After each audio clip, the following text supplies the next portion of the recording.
All right, thank you for tuning in. Welcome back, ladies and gentlemen.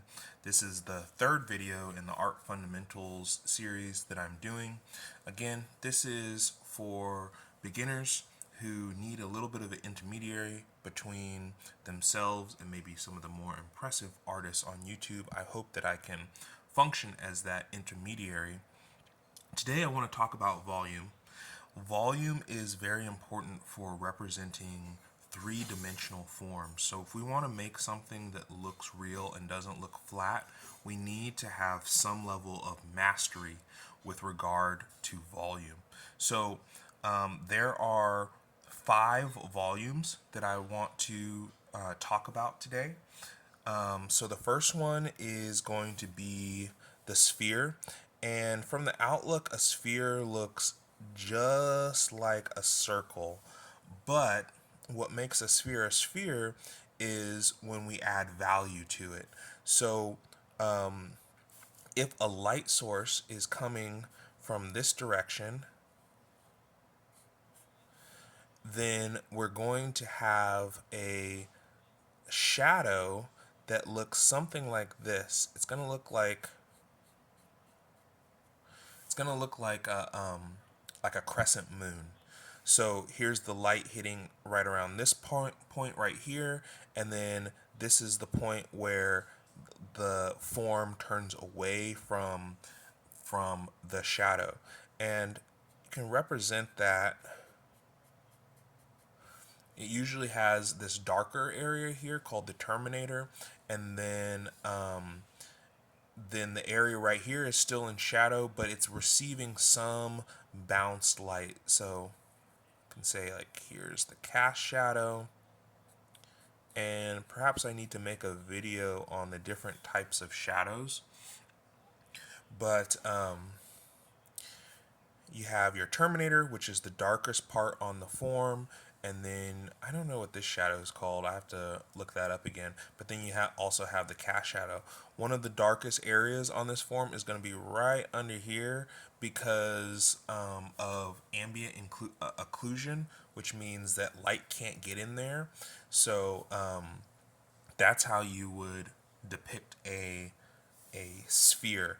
And the sphere is probably the most useful. Well, maybe I shouldn't say that. I'd say the sphere and the cube are probably the most useful in being able to represent form well. So that's where you should probably spend a lot of your time, but they're all very useful. So let's look at a cube.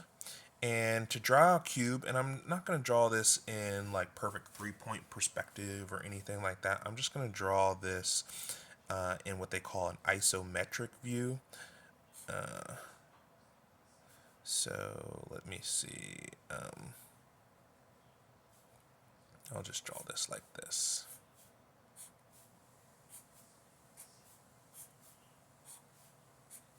Okay, so there's my cube. Okay, and same deal. If I have light coming on the top, this area will be in some level of shadow, but this area may be even in an even deeper shadow.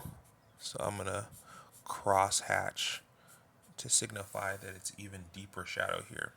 Again, the darkest part is going to be right under the form, and then if the light's coming from this direction, we're going to have a cast shadow that looks something like that.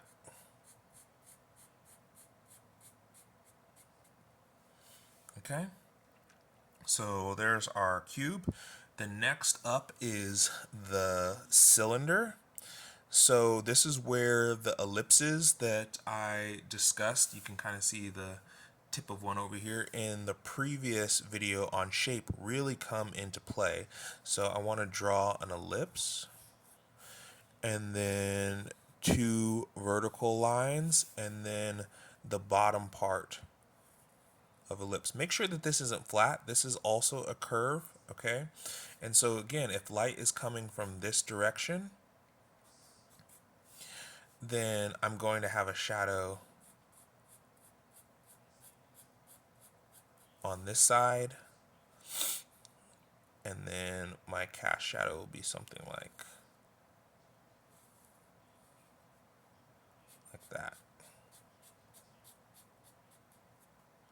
And again, the darkest part is going to be right in here. Okay. And the next one is the cone, which is kind of like a cylinder with a tapered end. So you have this shape, and then you're going to have a shape like that. And if we were to be able to see through this, there'd be the corresponding curve arc on the other side.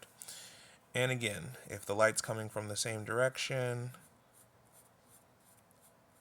you're going to get something like that. Here's the darkest area.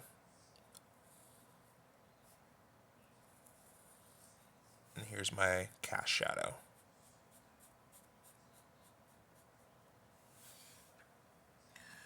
Okay, and then the last one that I'm going to draw is the pyramid. So if I draw the pyramid like this, let's see if I can pull it off. I don't really draw a lot of pyramids, if I'm being honest. There we go. And then if we could see through it, it looks something like that. Let's say the light is hitting this face right here. That means that this side is going to be in shadow. And my cast shadow is going to look something like that.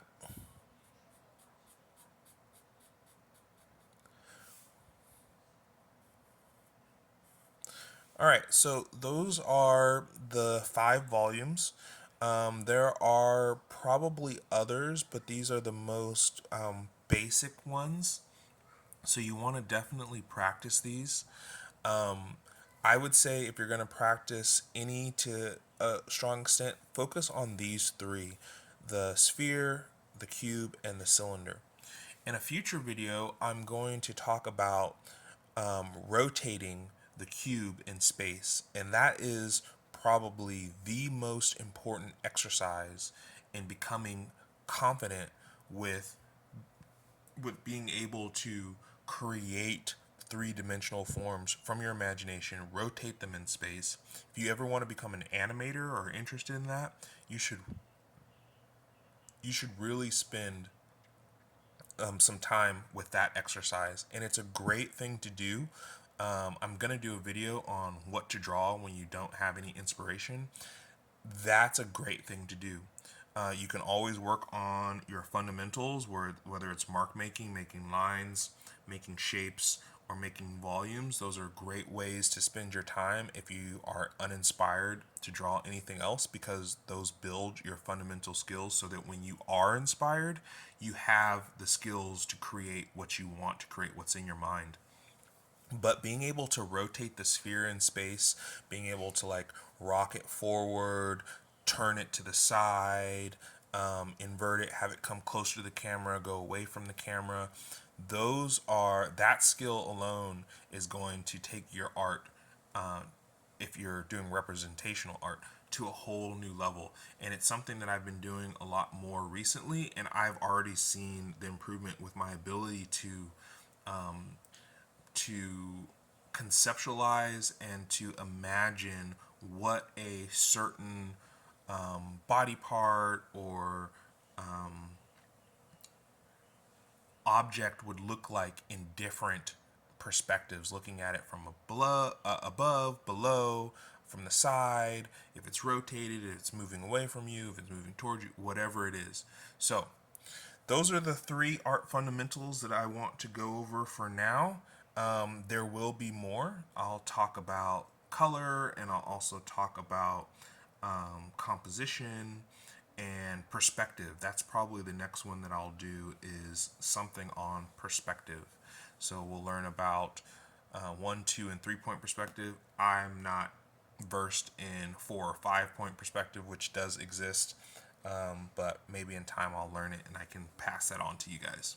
All right, thank you for watching. If this content was useful to you, please leave a like or hit that subscribe button. It helps my channel to grow, and it's really appreciated. I really enjoy making these videos for you, and I look forward to doing more in the future. All right, thank you and have a great day.